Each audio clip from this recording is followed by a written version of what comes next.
ನಮಸ್ಕಾರ ಗೆಳೆಯರಿ, stock market Kannada ಚಾನಲ್ಗೆ ಸ್ವಾಗತ ಸುಸ್ವಾಗತ.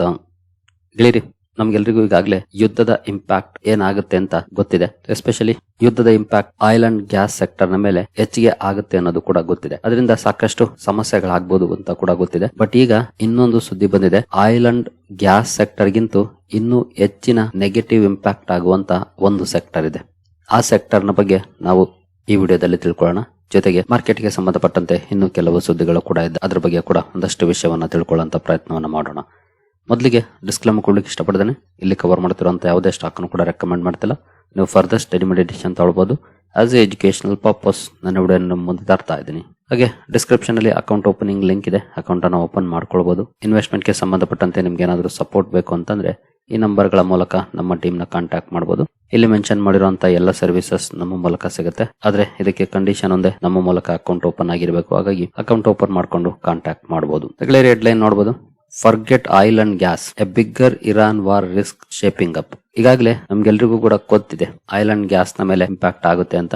ಇಂದಿನ ವಿಡಿಯೋದಲ್ಲಿ ಗ್ಯಾಸ್ ಪ್ರೈಸಸ್ ಜಾಸ್ತಿ ಆಗಿರೋ ಬಗ್ಗೆ ಕೂಡ ಒಂದು ಸುದ್ದಿಯನ್ನ ಈಗಾಗಲೇ ನಾನು ಕವರ್ ಮಾಡಿದ್ದೀನಿ. ಇಂತಹ ಸಂದರ್ಭದಲ್ಲಿ ಇನ್ನೊಂದು ಸೆಕ್ಟರ್ ಯಾವ್ದು ಇದಕ್ಕಿಂತ ದೊಡ್ಡ ಇಂಪ್ಯಾಕ್ಟ್ ಮಾಡುವಂತದ್ದು ಆ ಕಡೆ ಬರೋದಾದ್ರೆ ಅದು ನೋಡಬಹುದು ಫರ್ಟಿಲೈಸರ್ ಸೆಕ್ಟರ್ ನ ಮೇಲೆ ದೊಡ್ಡ ನೆಗೆಟಿವ್ ಇಂಪ್ಯಾಕ್ಟ್ ಆಗುವಂತ ಸಾಧ್ಯತೆಗಳು ಕಂಡು ಬರ್ತಾ ಇದೆ. ಫರ್ಟಿಲೈಸರ್ ಸೆಕ್ಟರ್ ನ ಮೇಲೆ ಇಂಪ್ಯಾಕ್ಟ್ ಆದ್ರೆ ನಿಮಗೆ ಗೊತ್ತಿರಬಹುದು ಫುಡ್ ಪ್ರೊಡಕ್ಷನ್ ಕಡಿಮೆ ಆಗುತ್ತೆ. ಫುಡ್ ಪ್ರೊಡಕ್ಷನ್ ಕಡಿಮೆ ಆದ್ರೆ ಮತ್ತೆ ಅಗೇನ್ ನಾವು ಫುಡ್ ರಿಲೇಟೆಡ್ ಪ್ರಾಡಕ್ಟ್ ಗಳನ್ನ ಇಂಪೋರ್ಟ್ ಮಾಡ್ಕೊಳ್ಬೇಕಾಗುತ್ತೆ. ಹಾಗಾಗಿ ಇದು ಕೂಡ one of the biggest problem ಆಗುವಂತ ಸಾಧ್ಯತೆಗಳಿರುತ್ತೆ ಈ ಯುದ್ಧ ಜಾಸ್ತಿ ದಿನ ಡ್ರಾಗ್ ಆದ್ರೆ. ನೋಡಬಹುದು The escalating Iran war focused global attention on the Strait of Hormuz, the narrow maritime corridor that carries fifth of world's oil supply. Almost 20% oil supply na Strait of Hormuz ಇಂದಾನೆ ಮಾಡ್ತಾರೆ. Global supplies ಅಲ್ಲಿ 20%, fifth of oil supply ಅಂದ್ರೆ 20%. ಈಗಾಗಲೇ ಇದೇ ಕಾರಣಕ್ಕೆ crude ಅಲ್ಲಿ ಒಳ್ಳೆ rally ಕೂಡ ನೋಡ್ಲಿಕ್ಕೆ ಸಿಕ್ಕಿದೆ. 90+ ಟ್ರೇಡ್ ಆಗ್ತದೆ ಪರ್ ಬ್ಯಾರಲ್. ಇದು ಎಲ್ಲ ಹೆಡ್ಲೈನ್ ಗಳಲ್ಲೂ ಕೂಡ ನೋಡ್ಲಿಕ್ಕೆ ಸಿಕ್ಕಿರುವಂತದ್ದು. ಆದ್ರೆ ಹೆಡ್ಲೈನ್ ಅಲ್ಲಿ ನೋಡ್ಲಿಕ್ಕೆ ಸಿಗದೇ ಇರುವಂತ ಸೆಕ್ಟರ್ ಯಾವ್ದು ಅಂತಂದ್ರೆ ಫರ್ಟಿಲೈಸರ್. ನೋಡಬಹುದು, a global fertiliser supply shock that could eventually translate into food shortages and higher prices. Fertiliser supply ಕಡಿಮೆ ಆಯ್ತು ಅಂದ್ರೆ ಪ್ರೊಡಕ್ಷನ್ ಕಡಿಮೆ ಆಗುವಂತ ಚಾನ್ಸಸ್ ಇರುತ್ತೆ. ಫುಡ್ ಶಾರ್ಟೇಜ್ ಆಗ್ಬಹುದು, ಜೊತೆಗೆ ಪ್ರೈಸಸ್ ಕೂಡ ಹೈ ಆಗೋ ಚಾನ್ಸಸ್ ಇರುತ್ತೆ. ಫರ್ಟಿಲೈಸರ್ ಕಾಸ್ಟ್ ಕೂಡ ಜಾಸ್ತಿ ಆಗುತ್ತೆ, ಜೊತೆಗೆ ಫುಡ್ ಪ್ರೈಸ್ ಕೂಡ ಜಾಸ್ತಿ ಆಗುತ್ತೆ. ಯಾಕಂದ್ರೆ ಸಪ್ಲೈನೇ ಇಲ್ಲ ಅಂದ್ರೆ ಫುಡ್ ಪ್ರಾಡಕ್ಟ್ಸ್ ಪ್ರೈಸ್ ಕೂಡ ಜಾಸ್ತಿ ಆಗುತ್ತಲ್ಲ. ಇದು ಇನ್ನೂ ದೊಡ್ಡ ನೆಗೆಟಿವ್ ಇಂಪ್ಯಾಕ್ಟ್ ಅನ್ನ ಮಾಡುತ್ತೆ. ಇನ್ನೂ ಜಾಸ್ತಿ ಇನ್ಫ್ಲೇಷನ್ ಗೆ ಕೂಡ ಕಾರಣ ಆಗುತ್ತೆ. ನೋಡಬಹುದು, West Asia including countries such as Saudi Arabia, Qatar, Oman and United Arab Emirates is home to key suppliers of urea, sulphur and ammonia. ಈ ಮೂರು ಪ್ರಾಡಕ್ಟ್ ಅನ್ನ ಈ ದೇಶಗಳು ದೊಡ್ಡ ಮಟ್ಟದಲ್ಲಿ ಸಪ್ಲೈ ಮಾಡ್ತವೆ ವಿಶ್ವ ಮಾರುಕಟ್ಟೆಗೆ. ಜೊತೆಗೆ ಇರಾನ್ ಕೂಡ ನೋಡಬಹುದು, Iran is the third largest producer of ammonia, A key input for soil nutrient. ಸ್ವತಃ ಇರಾನ್ ಕೂಡ ವಿಶ್ವದ 3ನೇ ಅತಿ ದೊಡ್ಡ ammonia producing country. In case ಈ ಕಾನ್ಫ್ಲಿಕ್ಟ್ ತಿಂಗಳಾನುಗಟ್ಲೆ ಎಳೀತು ಅಂತಂದ್ರೆ ಡಿಸ್ರಪ್ಷನ್ಸ್ ಆಗುವಂತ ಚಾನ್ಸಸ್ ಇರುತ್ತೆ ಫರ್ಟಿಲೈಸರ್ ಪ್ರೊಡಕ್ಷನ್ ಅಲ್ಲಿ. ಹಾಗೆ shipping in the Gulf could triple through global agriculture just as farmers enter A critical planting season. ಮುಂಗಾರು ಸ್ಟಾರ್ಟ್ ಆಗೋ ಅಷ್ಟರಲ್ಲಿ ಈ ಕಾನ್ಫ್ಲಿಕ್ಟ್ ಮುಗಿದು ಸಪ್ಲೈ ಚೈನ್ ನಾರ್ಮಲ್ ಆಗಿ ವರ್ಕ್ ಆದ್ರೆ ಇಲ್ಲಿ ಏನು ಸಮಸ್ಯೆ ಆಗೋದಿಲ್ಲ.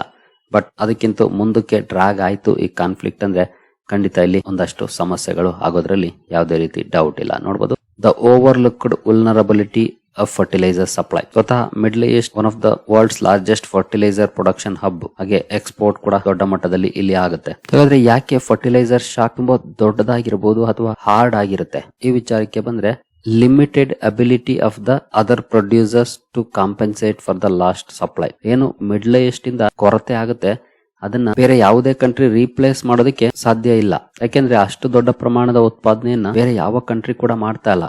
ರಷ್ಯಾ ಮಾಡ್ತಿದೆ, ಆದ್ರೆ ಅಷ್ಟು ದೊಡ್ಡ ಮಟ್ಟದಲ್ಲೆಲ್ಲ. ನೋಡಬಹುದು, Russia the world's largest fertiliser exporter might appear to be natural alternative source. ಖಂಡಿತ ಇದು ನ್ಯಾಚುರಲ್ ಆಲ್ಟರ್ನೇಟಿವ್ ಸೋರ್ಸ್ ಆಗ್ಬೋದು, ಆದ್ರೆ ಇಲ್ಲೂ ಕೂಡ ಸಮಸ್ಯೆ ಇದೆ. ಏನಂತಂದ್ರೆ however industry sources told Reuters that Russian producer cannot make up for a major supply shortfall caused by the Middle East conflict. ಏನಂತಂದ್ರೆ ರಷ್ಯಾಗೆ ಎಬಿಲಿಟಿ ಇರಬಹುದು, one of the largest producer ಆಗಿರ್ಬೋದು, ಆದ್ರೆ ಸಡನ್ ಆಗಿ ಕೆಪಾಸಿಟಿ ಎಕ್ಸ್ಪೆನ್ಷನ್ ಮಾಡ್ಕೊಳಕ್ ಆಗುತ್ತಾ?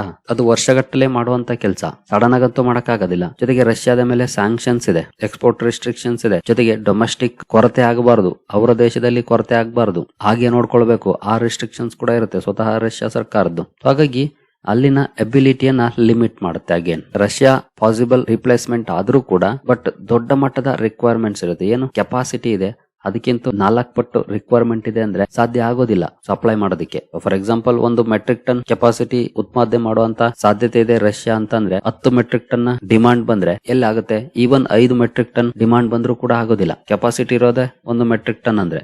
ಆ ರೀತಿಯ ಸಮಸ್ಯೆಗಳು ಇಲ್ಲಿ ಜಾಸ್ತಿ ಆಗುತ್ತೆ. ಇದೇ ಕಾರಣಕ್ಕೆ ಇದು ದೊಡ್ಡ ಸಮಸ್ಯೆ ಆಗ್ಬೋದು ಅಂತ ಹೇಳಲಾಗ್ತಿರೋದು. ಅದೇ ಆಯಿಲ್ ಅಂಡ್ ಗ್ಯಾಸ್ ವಿಚಾರಕ್ಕೆ ಬಂದ್ರೆ ಒಂದಷ್ಟು ಆಲ್ಟರ್ನೇಟಿವ್ಸ್ ಇದೆ, ಬಟ್ ಸ್ಟಿಲ್ ಈಗಾಗಲೇ ಅಲ್ಲಿ ರ್ಯಾಲಿ ನೋಡ್ಲಿಕ್ಕೆ ಸಿಗ್ತಾ ಇದೆ. ಸೊ ಒಟ್ಟಿನಲ್ಲಿ ಈ ಕಾನ್ಫ್ಲಿಕ್ಟ್ ಬೇಗ ಮುಗದಷ್ಟು ಸಮಸ್ಯೆಗಳು ಕಡಿಮೆ ಆಗುತ್ತವೆ. ಈ ಕಾನ್ಫ್ಲಿಕ್ಟ್ ಜಾಸ್ತಿ ದಿನ ಡ್ರಾಗ್ ಆಯ್ತು, ತಿಂಗಳುಗಟ್ಟಲೆ ಡ್ರಾಗ್ ಆಯ್ತು ಅಂದ್ರೆ ಖಂಡಿತ ಇಲ್ಲಿ ಒಂದಷ್ಟು ಸಮಸ್ಯೆಗಳು ಆಗುತ್ತೆ. ಅದು ಗ್ಲೋಬಲ್ ಎಕಾನಮಿಯ ದಿಕ್ಕನ್ನ ತಪ್ಪಿಸೋದ್ರಲ್ಲಿ ಯಾವುದೇ ಡೌಟ್ ಇಲ್ಲ. ಏನು ಯಾವೆಲ್ಲ ಕಂಪನಿಗಳಿದ್ದಾವೆ ನಮ್ಮ ಇಂಡಿಯನ್ ಮಾರ್ಕೆಟ್ ಅಲ್ಲಿ? ಸುಮಾರು ಕಂಪನಿಗಳಿದ್ದಾವೆ. Coromandel International, UPL, PI industries, FACT, Bayer crop, Sumitomo, Chambal, Paradeep phosphates, almost 60 companies list ಇದೆ ಇಲ್ಲಿ. ಜಸ್ಟ್ ಗೂಗಲ್ ಅಲ್ಲಿ ಫರ್ಟಿಲೈಸರ್ ಸ್ಟಾಕ್ಸ್ ಅಂತ ಸರ್ಚ್ ಮಾಡಿ ಸ್ಕ್ರೀನರ್ ಲಿಂಕ್ ಅನ್ನ ಓಪನ್ ಮಾಡಿದ್ರೆ ನೀವು ಆಲ್ಮೋಸ್ಟ್ 60 ಕಂಪನೀಸ್ ಇದಾವೆ. 60 ಕಂಪನೀಸ್ ಲಿಸ್ಟ್ ಸಿಗುತ್ತೆ. ಈ ಕಂಪನಿಗಳ ಮೇಲೆ ಇಂಪ್ಯಾಕ್ಟ್ ಆಗುವಂತ ಸಾಧ್ಯತೆ ಇರುತ್ತೆ. ಜೊತೆಗೆ ಇಲ್ಲಿ ಒಂದು ಇಂಪಾರ್ಟೆಂಟ್ ವಿಷಯ ಏನು ಅಂತಂದ್ರೆ, ಇನ್ ಕೇಸ್ ಈ ಕಂಪನಿಗಳಲ್ಲಿ ಯಾವ್ದಾದ್ರು ಸ್ವತಃ ಭಾರತದಲ್ಲಿ ಏನಾದ್ರು ಫರ್ಟಿಲೈಸರ್ ಪ್ರೊಡಕ್ಷನ್ ಮಾಡ್ತಾ ಇದೆ ಅಂದ್ರೆ ಆ ಕಂಪನಿಗೆ ಡಬಲ್ ಧಮಾಕ ಅಥವಾ ಲಾಟ್ರಿ ಅಂತಾನೆ ಹೇಳ್ಬೋದು.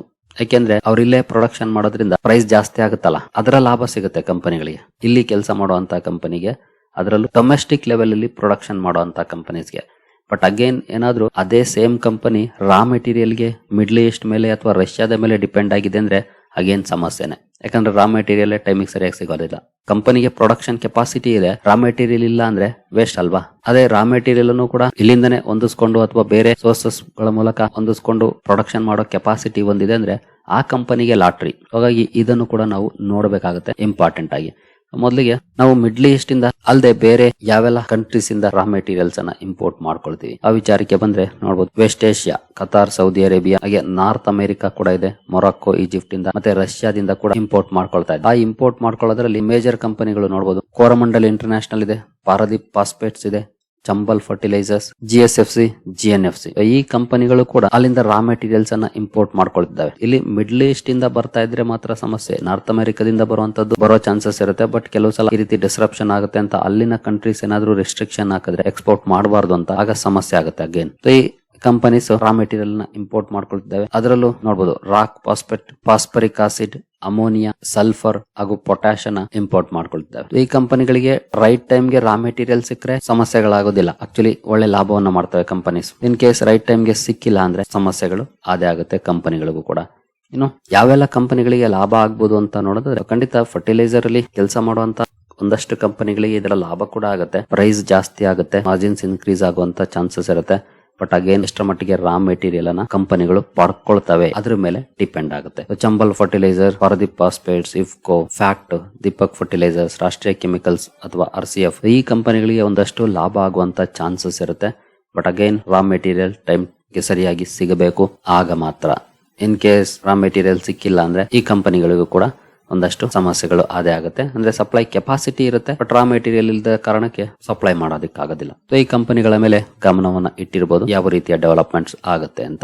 ಇನ್ನು ಬೇರೆ ಸುದ್ದಿಗಳ ಕಡೆ ನಾವು ಬರುತ್ತಾರೆ. ಟ್ರಂಪ್ ಅಣ್ಣನ ಕಡೆಯಿಂದ ಕೂಡ ಕೆಲವೊಂದು ಅಪ್ಡೇಟ್ ಬಂದಿದೆ ನೋಡಬಹುದು. Trump says Iran has surrendered to neighbours, warns it will be hit very hard today. Iran ಇಂದ ಒಂದು ಸುದ್ದಿ ಬಂದಿದೆ, ನೀವು ಇಲ್ಲಿ ನೋಡಬಹುದು. Iran president Pezeshkian apologises to neighbouring countries for attacks. ಅಂದ್ರೆ ಸೌದಿ ಅರೇಬಿಯಾ ಆಗ್ಬೋದು, ಒಮನ್ ಆಗ್ಬೋದು, ಅಥವಾ ಕುವೈತ್, ಬಹ್ರೈನ್ ಈ ದೇಶಗಳ ಮೇಲೆ ಅಟ್ಯಾಕ್ ಅನ್ನ ಮಾಡಿದ್ರು. ಅದಕ್ಕೆ ಕ್ಷಮೆಯನ್ನ ಕೇಳಿದ್ದಾರೆ. ನಾವ್ ಇನ್ಮೇಲೆ ಅಟ್ಯಾಕ್ ಮಾಡೋದಿಲ್ಲ, ಇನ್ ಕೇಸ್ ನೀವೇನಾದ್ರೂ ನಮ್ಮ ಮೇಲೆ ಅಟ್ಯಾಕ್ ಮಾಡಿದ್ರೆ ಮಾತ್ರ ನಾವು ಅಟ್ಯಾಕ್ ಮಾಡ್ತೀವಿ ಅನ್ನೋಂತ ಮಾತನ್ನ ಹೇಳಿದ್ದಾರೆ. ಈ ಸುದ್ದಿ ಬಂದ ಮೇಲೆ ಟ್ರಂಪ್ ಹೇಳಿರುವಂತದ್ದು ಅಕ್ಕಪಕ್ಕದ ದೇಶಗಳಿಗೆ ಇವರು ಸರೆಂಡರ್ ಆಗಿದ್ದಾರೆ, ಈಗ ನಾವು ತುಂಬಾ ದೊಡ್ಡ ಮಟ್ಟದಲ್ಲಿ ಹೊಡಿತೀವಿ ಅಂತ ಹೇಳಿದ್ದಾರೆ. ಅಂದ್ರೆ ಟಾರ್ಗೆಟ್ ಹಿಟ್ ಮಾಡ್ತೀವಿ ಇವತ್ತು ಅಂತ ಹೇಳಿದ್ದಾರೆ. ಇವತ್ತು ಯಾವ ರೀತಿ ಇರುತ್ತೋ ಗೊತ್ತಿಲ್ಲ ಕಾನ್ಫ್ಲಿಕ್ಟ್, ಬಟ್ ದೊಡ್ಡ ಮಟ್ಟದಲ್ಲಿ ಟಾರ್ಗೆಟ್ ಮಾಡುವಂತ ಚಾನ್ಸಸ್ ಇದೆ. ಅದೇ ಕಾರಣ ಟ್ರಂಪ್ ಕೂಡ ಈ ರೀತಿ ಹೇಳಿರಬಹುದು. ಈಗಾಗಲೇ ಇರಾನ್ ನ ಅಕ್ಕಪಕ್ಕದ ದೇಶಗಳು ಕುದೀತಾ ಇದ್ವು. ಯಾಕಂದ್ರೆ ಇರಾನ್ ಅಮೆರಿಕ ಮೇಲೆ, ಅಮೆರಿಕದ ಬೇಸ್ ಗಳ ಮೇಲೆ ಟಾರ್ಗೆಟ್ ಮಾಡಿದಕ್ಕಿಂತ ಅಕ್ಕಪಕ್ಕದ ದೇಶಗಳ ಇನ್ಫ್ರಾಸ್ಟ್ರಕ್ಚರ್ ಮೇಲೆ ಟಾರ್ಗೆಟ್ ಮಾಡಿದ್ದೆ ಜಾಸ್ತಿ. ಹಾಗಾಗಿ ಅವುಗಳು ಮುಗಿ ಬೀಳುವಂತ ಚಾನ್ಸಸ್ ಇತ್ತು. ಮೇ ಬಿ ಇದೇ ಕಾರಣಕ್ಕೆ ಇರಾನ್ ನಾವು ಅಟ್ಯಾಕ್ ಮಾಡಲ್ಲ ಅಂತ ಕೂಡ ಹೇಳಿರಬಹುದು. ಎಲ್ಲರ ದ್ವೇಷ ಕಟ್ಕೊಂಡ್ರೆ ಎಲ್ಲ ಕೂಡ ಸೇರಿ ಪುಡಿಗುಟ್ತಾರೆ ಅಂತ ನೋಡೋಣ. ಟ್ರಂಪ್ ಬೇರೆ ಈ ರೀತಿ ಸ್ಟೇಟ್ಮೆಂಟ್ ಅನ್ನ ಇವತ್ತು ಕೊಟ್ಟಿದ್ದಾರೆ. ಏನಾದ್ರು ದೊಡ್ಡ ಮಟ್ಟದಲ್ಲಿ ಪ್ಲಾನ್ ಮಾಡಿರಬಹುದು. ಒಟ್ಟಿನಲ್ಲಿ ಈ ಕಾನ್ಫ್ಲಿಕ್ಟ್ ಬೇಗ ಮುಗದಷ್ಟು ಸಮಸ್ಯೆ ಬೇಗ ಮುಗಿಯುತ್ತೆ. ಹಾಗಾಗಿ ಬೇಗ ಇದು ಕ್ಲೋಸ್ ಆಗ್ಲಿ ಅಂತಾನೆ ನಾವೆಲ್ಲರೂ ಬಯಸೋದು. ಇನ್ನು ಇಸ್ರೇಲ್ಗೆ ಅಮೆರಿಕ ಎಮರ್ಜೆನ್ಸಿ ಆರ್ಮ್ಸ್ ಅನ್ನ ಅಪ್ರೂವ್ ಮಾಡಿದೆ. ನೋಡಬಹುದು 151.8 ಮಿಲಿಯನ್ ಮೊತ್ತದ ಎಮರ್ಜೆನ್ಸಿ ಆರ್ಮ್ಸ್ ಅನ್ನ ಸಪ್ಲೈ ಮಾಡ್ಲಿಕ್ಕೆ ಅಪ್ರೂವಲ್ ಅನ್ನ ಕೊಟ್ಟಿದೆ ಅಮೆರಿಕ. ಯುದ್ಧ ಆದ್ರೆ ಈ ರೀತಿಯಲ್ಲೂ ಕೂಡ ಅಮೆರಿಕ ಲಾಭ ಮಾಡ್ಕೊಳ್ಳುತ್ತೆ. ಇರಾನ್ ವಿರುದ್ಧ ಬಳಸಲಿಕ್ಕೆ ಇಸ್ರೇಲ್ಗೆ ತನ್ನ ಶಸ್ತ್ರಾಸ್ತ್ರಗಳನ್ನ ಕೊಡ್ತಿದೆ. ಫ್ರೀ ಆಗಲ್ಲ, ದುಡ್ಡಿಸ್ಕೊಂಡು. ಸರಿಗಳಿರಿ, ನಿಮ್ಮಲ್ಲಿ ಯಾರಿಗಾದ್ರೂ ಸ್ಟಾಕ್ ಮಾರ್ಕೆಟ್ ಬಗ್ಗೆ ಕಲಿಯುವಂತ ಆಸಕ್ತಿ ಇದ್ರೆ ನಮ್ಮ ತರಬೇತಿ ಕಾರ್ಯಕ್ರಮ ಇದೆ. ಇಂಟ್ರೆಸ್ಟ್ ಇರೋರು ಇಮೇಲ್ ಮೂಲಕ ಸಂಪರ್ಕ ಮಾಡಬಹುದು. ಇಲ್ಲಿ ಸ್ಪೆಸಿಫಿಕ್ ಸ್ಟಾಕ್ ರೆಕಮೆಂಡೇಶನ್ ಇರೋದಿಲ್ಲ, ಆದ್ರೆ ಲೈಫ್ ಲಾಂಗ್ ಸ್ಟಾಕ್ ಮಾರ್ಕೆಟ್ ಜರ್ನಿಯಲ್ಲಿ ಉಪಯೋಗಕ್ಕೆ ಬರುವಂತ ವಿಷಯವನ್ನು ಒಳಗೊಂಡಿರುತ್ತೆ. ಫಂಡಮೆಂಟಲ್ ಅನಾಲಿಸಿಸ್, ಟೆಕ್ನಿಕಲ್ ಅನಾಲಿಸಿಸ್ ಎಲ್ಲವನ್ನು ಕೂಡ ಇಂಟ್ರೆಸ್ಟ್ ಇರೋರು ಇಮೇಲ್ ಮೂಲಕ ಸಂಪರ್ಕ ಮಾಡಬಹುದು. ಸರಿಗಳಿರಿ, ಈ ಎಲ್ಲ ಅಪ್ಡೇಟ್ಸ್ ನಿಮಗೆ ಇಷ್ಟ ಆಗಿದೆ ಅನ್ಕೊಳ್ತೀನಿ. ಹಾಗೆ ಡಿಸ್ಕ್ರಿಪ್ಷನ್ ಅಲ್ಲಿ ಅಕೌಂಟ್ ಓಪನಿಂಗ್ ಲಿಂಕ್ ಇದೆ, ಅಕೌಂಟ್ ಅನ್ನು ಓಪನ್ ಮಾಡ್ಕೊಳ್ಬಹುದು. ಮುಂದಿನ ವಿಡಿಯೋದಲ್ಲಿ ಸಿಗೋಣ. ಅಲ್ಲಿವರೆಗೂ ಜೈ ಹಿಂದ್, ಜೈ ಕರ್ನಾಟಕ.